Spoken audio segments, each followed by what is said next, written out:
David, the great king, he had all the trappings of a king. He had his crown, he had all of his stuff. He had his entourage, he had his army, he had his wives, he had his children, he had all kinds of things, but he also had a secret. Amen?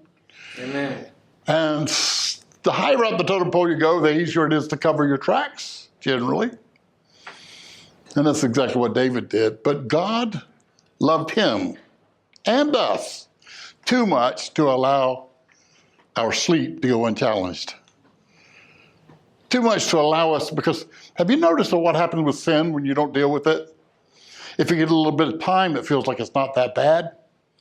It kind of just goes away, does it? In Romans chapter 2, it tells us that that stuff is being stored up against the day of wrath. Amen. God loved David too much just to allow him to just go on, walk off the edge, and be gone forever. He does the same thing for us. Know this, that God never comes, the Spirit of God never comes to shame the repentant. People who are willing to own where they're at and what they're doing and who God is. He never comes to shame people. You see somebody preach a message, hear somebody preach a message. I hear people say, man, I love that. He stepped all over my toes. If you're repentant, that shouldn't be so. Amen? If you have to have your toes stepped on each week, that's the problem. Amen? Yeah. And we're going to get into that a good bit deeper today. But it comes to wake up those who are sleeping. This was the tremendous warning that Jesus gave constantly. Be sober. Wake up. He didn't constantly say, quit sinning. Don't look at that. Don't taste that. Don't do this. He didn't keep saying that. He kept saying, quit going to sleep. You're being lulled to sleep.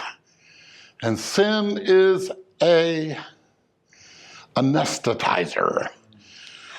It will put you to sleep spiritually so very quickly and permanently. The message title today, the 12th chapter of the book of 2 Samuel, is Tick-Tock, God's Alarm Clock, or How God Wakes a Sleeping Soul.